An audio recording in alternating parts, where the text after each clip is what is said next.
ಒಂದು ಹೆಣ್ಣು ತಾಯಿ ಅನ್ನಿಸ್ಕೊಳ್ಳೋದು ಸುಲಭ ಅಲ್ಲ. ಮಗು ಹುಟ್ಟಿದ ದಿನದಿಂದಲೇ ಅವಳ ಜೀವನ ಸಂಪೂರ್ಣ ಬದಲಾಗುತ್ತೆ. ರಾತ್ರಿ ಎಷ್ಟು ಸಾರಿ ಎದ್ದು ಕುತ್ಕೋತಾಳೆ ಅಂತ ಅವಳಿಗೆ ಲೆಕ್ಕ ಇರೋದಿಲ್ಲ. ಮಗು ಅತ್ತ ಕ್ಷಣ ಅವಳ ನಿದ್ರೆ ಓಡಿ ಹೋಗುತ್ತೆ. ಬೆಳಿಗ್ಗೆ ಆಗೋ ಮುಂಚೆ ಅವಳು ಎದ್ದಿರ್ತಾಳೆ. ಮುಖದಲ್ಲಿ ದಣಿವು, ಆಯಾಸ ಇರುತ್ತೆ. ಆದರೆ ಕೈಗಳಲ್ಲಿ ಕೆಲಸ ನಿಲ್ಲೋದಿಲ್ಲ. ಒಂದು ಕೈಯಲ್ಲಿ ಮಗು, ಇನ್ನೊಂದು ಕೈಯಲ್ಲಿ ಮನೆ ಕೆಲಸ. ಅಡುಗೆ ಮಾಡ್ತಿರುವಾಗ ಮಗು ಅಳುತ್ತಿರುತ್ತೆ. ಮಗು ಮಲಗಿದ್ರೆ ಅವಳು ಮನೆ ಕೆಲಸ ಮುಗಿಸಲು ಓಡಾಡ್ತಾಳೆ. ಮನೆ ಕೆಲಸ ಮುಗಿಯೋದಿಲ್ಲ, ಮಗು ಕೆಲಸ ನಿಲ್ಲೋದಿಲ್ಲ.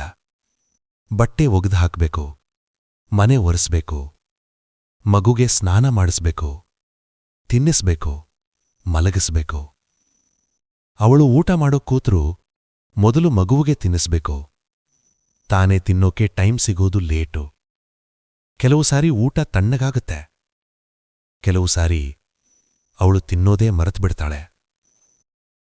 ಕೆಲವೊಮ್ಮೆ ಕೋಪ ಬರುತ್ತೆ, ಕೆಲವೊಮ್ಮೆ ಬೇಸರ ಆಗುತ್ತೆ.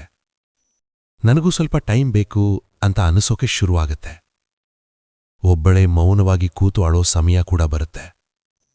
ಆದ್ರೆ ಮಗು ಅಮ್ಮ ಅಂತ ನಕ್ಕ ಕ್ಷಣ ಅವಳ ದಣಿವು ಅರ್ಧ ಮಾಯವಾಗುತ್ತೆ. ಅವಳ ಮನಸ್ಸಿಗೆ ಮತ್ತೆ ಶಕ್ತಿ ಬರುತ್ತೆ. ಅವಳಿಗೆ ಸ್ಯಾಲರಿ ಇಲ್ಲ, ಲೀವ್ ಇಲ್ಲ, ಆಫ್ ಡೇ ಇಲ್ಲ.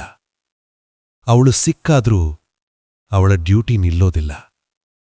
ಆದರೆ ಪ್ರೀತಿ ಮಾತ್ರ ಕಡಿಮೆಯಾಗೋದಿಲ್ಲ. ಮಗು ಸಂತೋಷವಾಗಿರಬೇಕು ಅಂದ್ರೆ ಅವಳು ತನ್ನ ನೋವನ್ನು ಕೂಡ ಮರೆತುಬಿಡ್ತಾಳೆ. ಲೋಕಕ್ಕೆ ಅವಳು ಸಾಮಾನ್ಯ ತಾಯಿ ಇರಬಹುದು, ಆದರೆ ಆ ಮಗುವಿಗೆ ಅವಳೇ ಜಗತ್ತು. ತಾಯಿ ಅಂದ್ರೆ ಒಂದು ರೋಲ್ ಅಲ್ಲ, ಅದು ಜೀವನ ಪೂರ್ತಿ ರೆಸ್ಪಾನ್ಸಿಬಿಲಿಟಿ ಮತ್ತು ಅಂತ್ಯವಿಲ್ಲದ